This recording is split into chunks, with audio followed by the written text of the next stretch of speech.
With everyone working from home these days, my home office was never intended to be my full-time office space, so it needed several upgrades to be able to work from home professionally.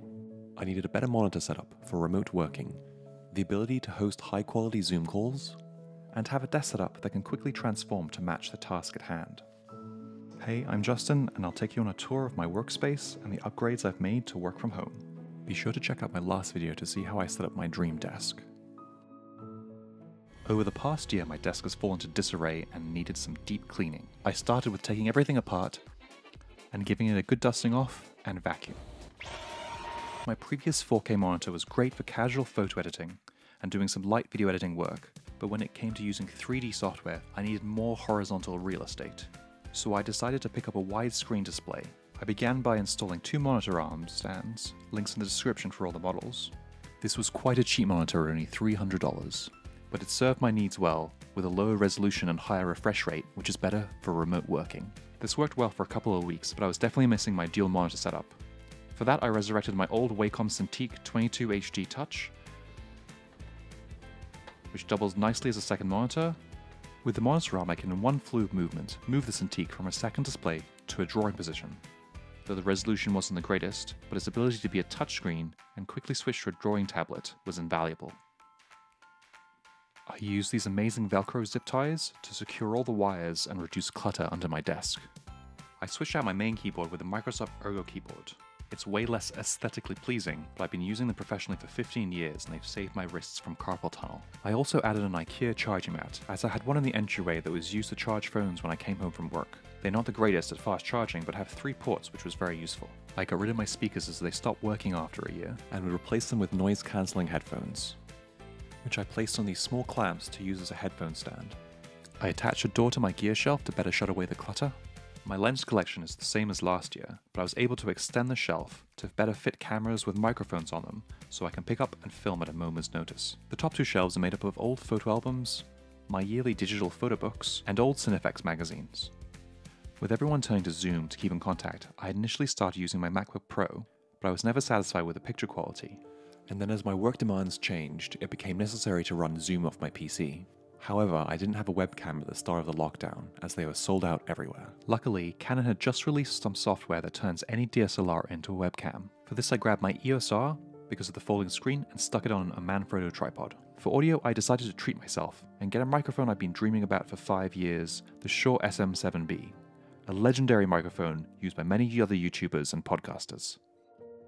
The only downside is the mic has incredibly low output, which is where the Mix Pre 3 came in, an amazing audio interface and portable recorder with fantastic preamps. I mounted the mic on the newer boom arm, which worked okay, but the reach was a little short in day-to-day use. I eventually upgraded to the Blue Compass mic stand, which takes up much less space on the desk, has better cable management, looks better on camera, and has better reach. I also got rid of the tripod as it was taking up too much space and attached my camera to the Elgato Multimount. On top of the camera I placed an Aputure MC light that added some nice fill to my face. If I need to be on camera all day or I have an important meeting, I'll go a little overboard with my lighting setup. I'll grab my Aputure 120D Mark II and put them on some super cheap $15 light stands, as well as an Aputure Lightdome Mini 2.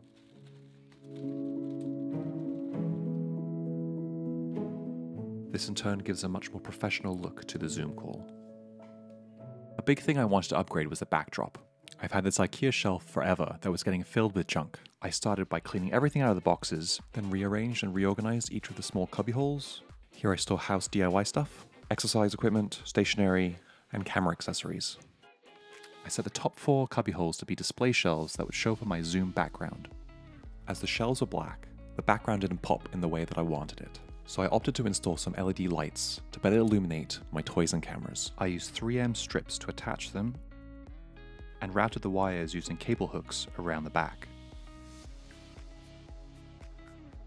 My first setup felt a little busy, so I covered my board games with white paper to get a better silhouette of my display items.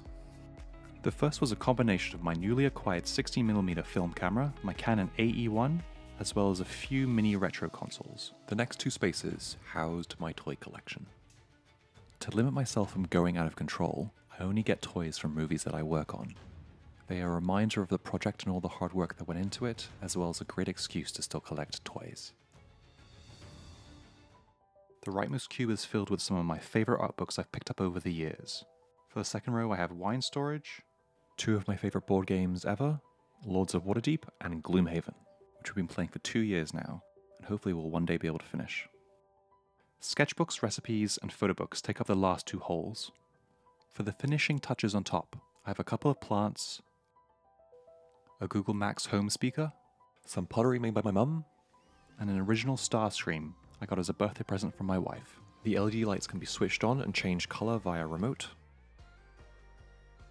The Pixoo Bluetooth display added the finishing touch to the background. It allows me to show the time or change to any of the thousands of pixel art animations through its app. Up on the wall are 3 maps of some of my favourite places in the world, as well as this print by James Jean that brings me much joy.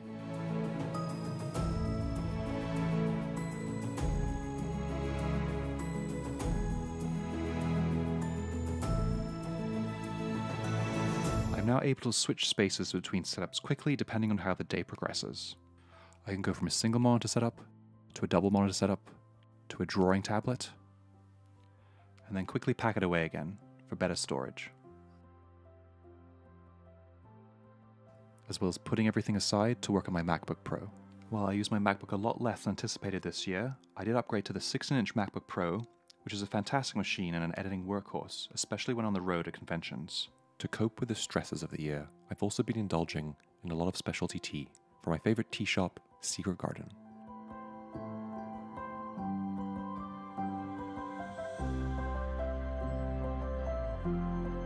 It took a few weekends of some thoughtful rearranging and a few gear upgrades to make my place so much more productive.